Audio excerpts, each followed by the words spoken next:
$50 million, Mike. The voice belongs to Vincent Carmine. He slides the envelope forward.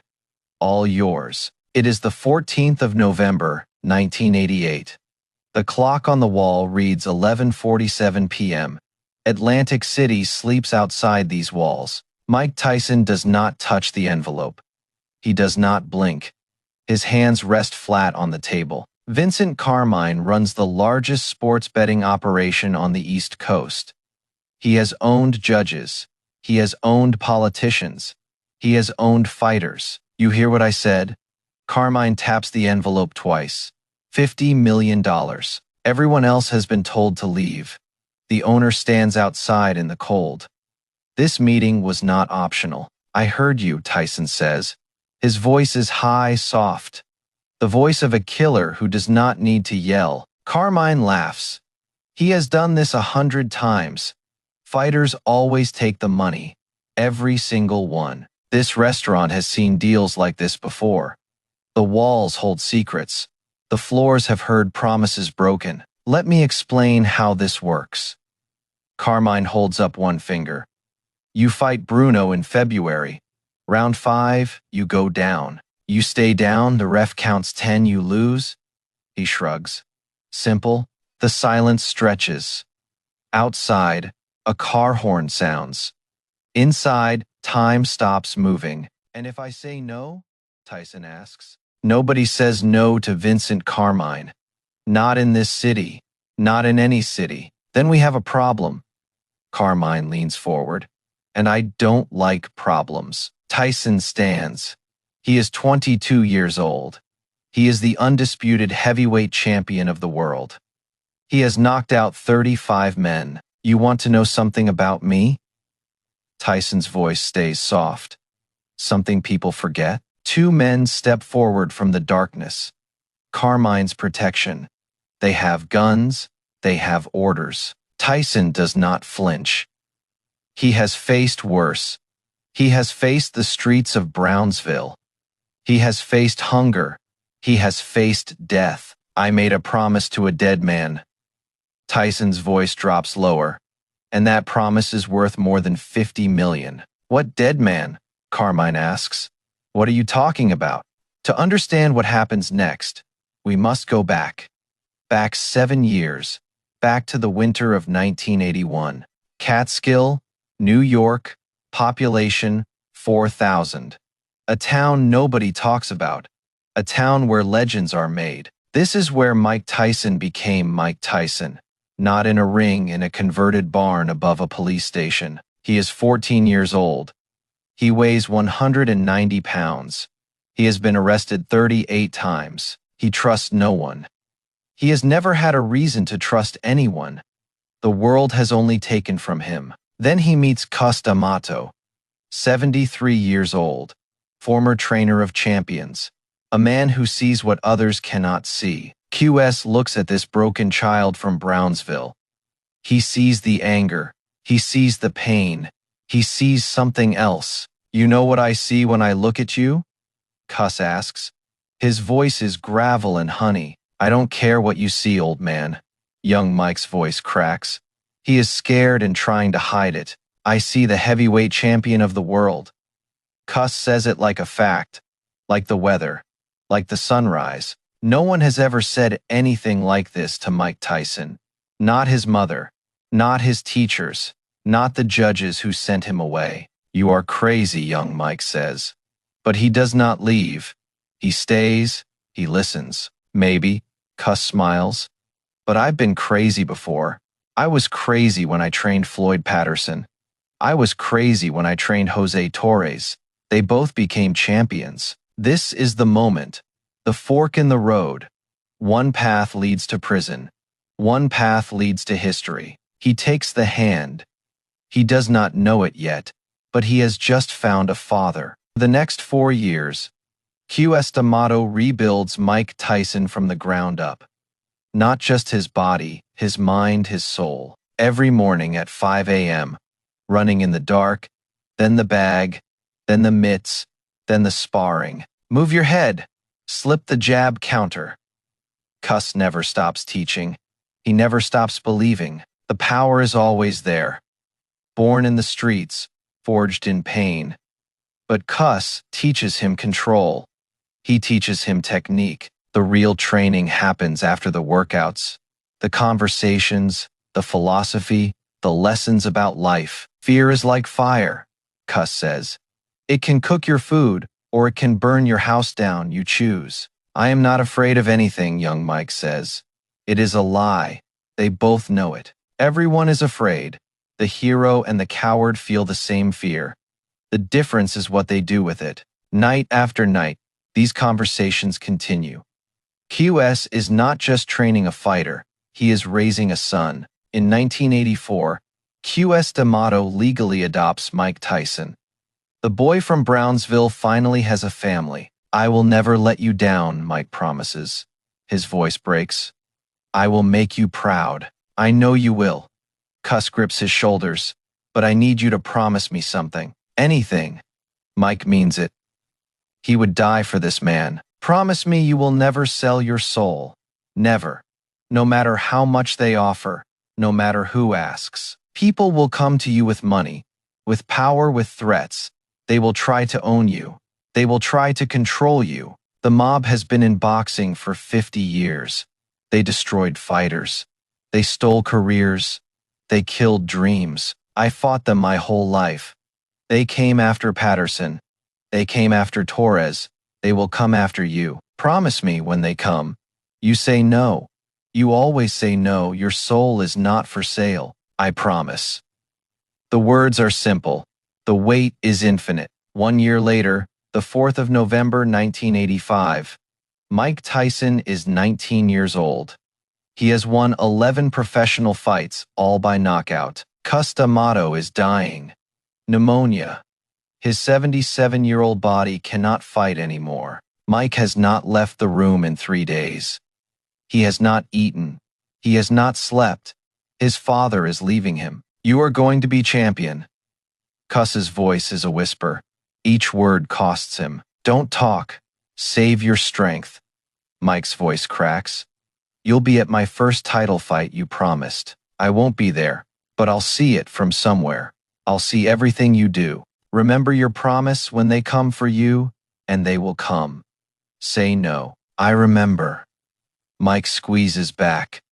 I will never forget. I will never sell my soul. At 4:17 a.m. on the 4th of November, 1985, QS D'Amato takes his final breath. Mike Tyson is alone again. He buries his father on a hillside overlooking the town. The headstone says, "A man is not a man without honor." Something changes in Mike Tyson that day. The softness leaves. The mercy leaves. What remains is purpose. 1 year later, the 22nd of November, 1986, Las Vegas. Mike Tyson fights Trevor Berbick for the WBC heavyweight title. He is 20 years old. He has won 27 fights, 25 by knockout. He has never gone past 8 rounds. Berbick is 33. He has fought everyone. He beat Muhammad Ali. He does not fear this child. Bell rings. Tyson crosses the ring in 3 steps. He throws a left hook to the body. Berbick gasps. The sound is like a baseball bat hitting a side of beef. The crowd goes silent. They have never heard anything like it. Second round. Another left hook. Berbick goes down, gets up, goes down again, gets up again. He tries to stand. His legs do not work. His brain cannot find his body. The referee waves his arms. Mike Tyson is the youngest heavyweight champion in boxing history. 20 years, 4 months, 22 days old. I did it, Cuss. He whispers to the lights, to the heaven he hopes exists. I kept my promise. The world explodes around him. He is famous now. He is rich now. He is everything Cuss said he would be. Over the next 2 years, Mike Tyson becomes the most famous athlete on earth. He unifies all 3 heavyweight titles. He knocks out Michael Spinks in 91 seconds. He knocks out Larry Holmes in 4 rounds. No one can touch him. He makes $30 million, then 40 million, then more. Everyone wants a piece of Mike Tyson, and that is when they come. Just like Cuss said they would. The men with no souls. The men who buy souls. Vincent Carmine has watched Mike Tyson for 3 years. He has done the math. He has made his plans. The kid is worth $500 million in bets alone. Carmine speaks to men across the country. If we own him, we own boxing. Carmine has fixed fights before. Dozens of them. Hundreds. Boxing has been his personal casino for 30 years. Every fighter has a price. Some want cash. Some want protection. Some want their families kept safe from accidents. Tyson is different, one lieutenant warns. He has got that old man's training in him. D'Amato hated us. D'Amato is dead. The kid is alone. Everyone breaks when they're alone. Carmine smiles. Everyone has a price. The first approach is subtle. A businessman, a proposition, a meeting to discuss opportunities. Tyson does not take the meeting. He remembers what Cuss said. He knows what opportunities mean. He said no. Carmine's voice is quiet, dangerous. Nobody says no to me. Set up a face-to-face meeting. No intermediaries. I want to look this kid in the eyes. They come to his training camp. They speak to his manager. They make it clear this meeting will happen. Mr. Carmine requests the pleasure of your company. The 14th of November. Atlantic City, midnight. Tyson's team begs him not to go. These are dangerous men. There are other ways to handle this. I am going. His voice leaves no room for argument. Cuss told me this day would come. I have to face it. The 14th of November, 1988. Atlantic City.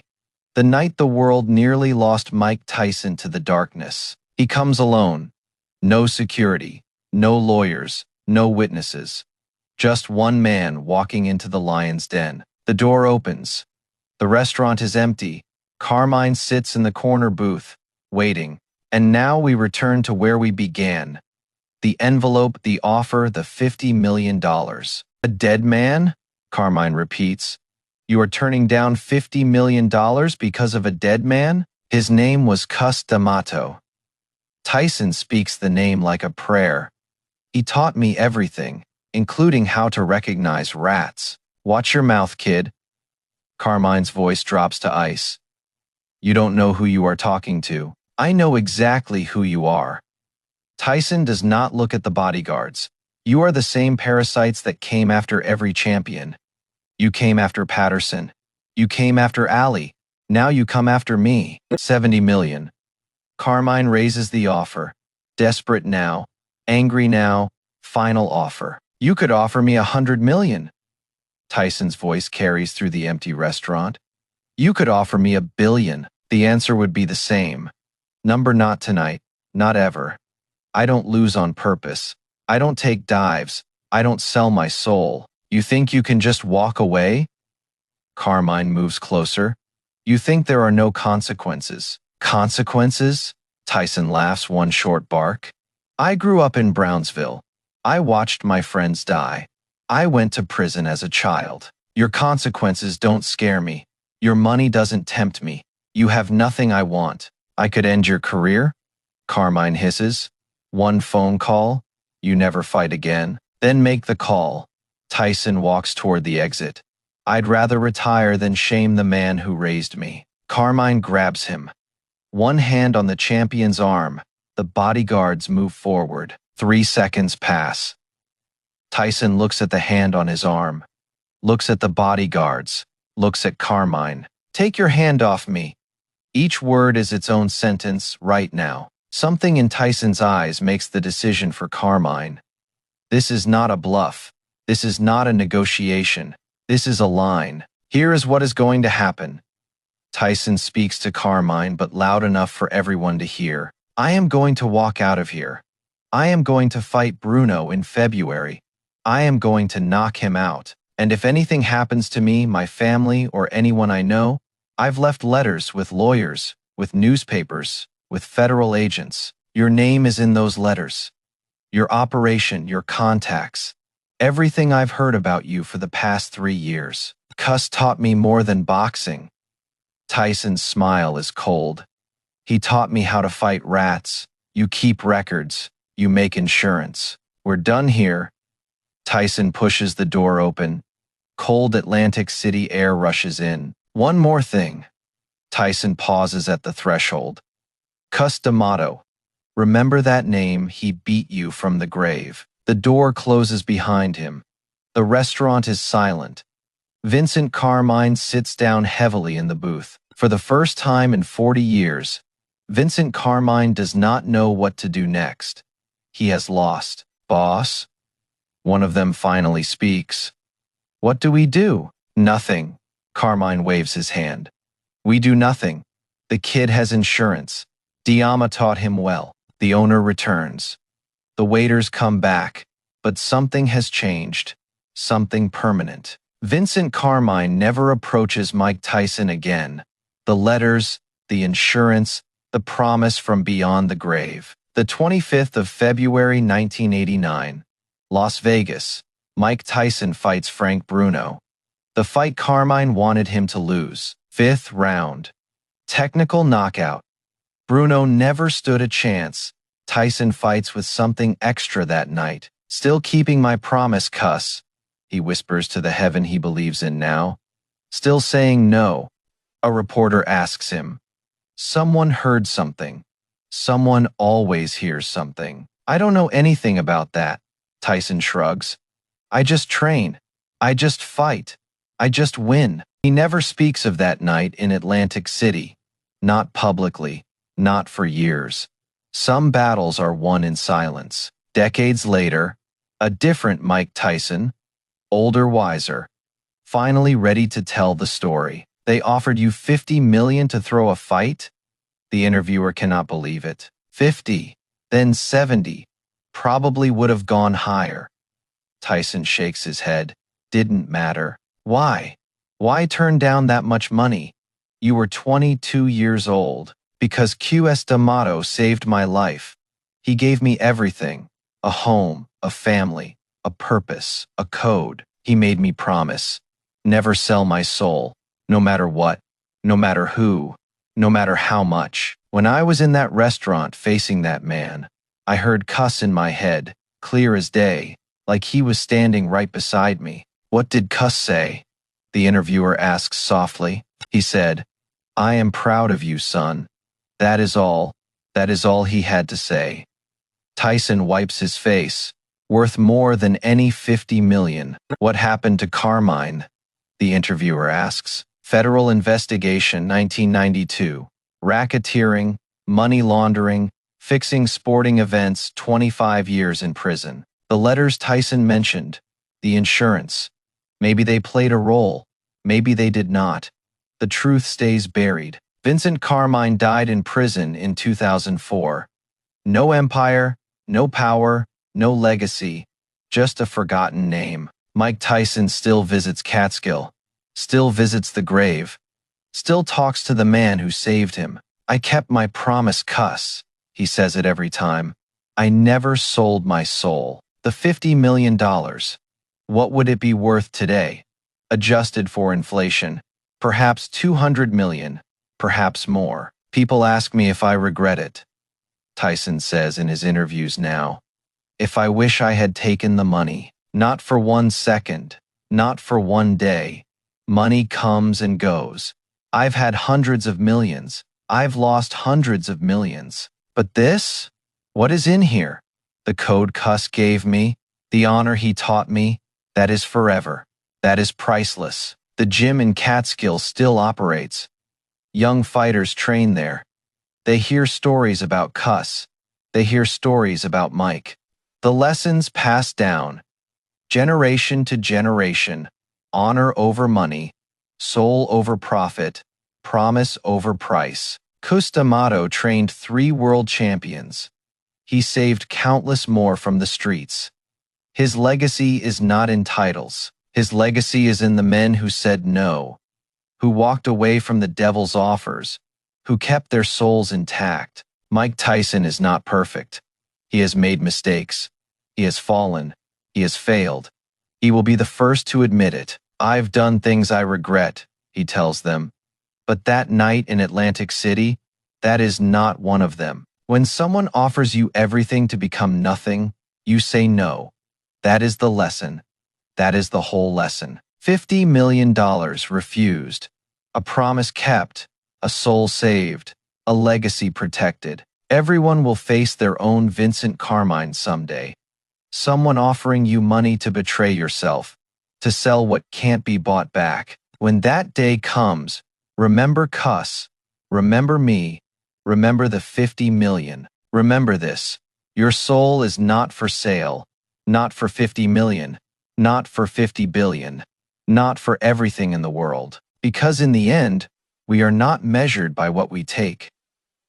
We are measured by what we refuse. We are measured by the promises we keep, especially the ones we make to dead men who saved our lives. Mike Tyson refused $50 million from a crime boss. His reason shocked everyone. He had given his word to his father, and that word was worth more than all the money in the world. The end.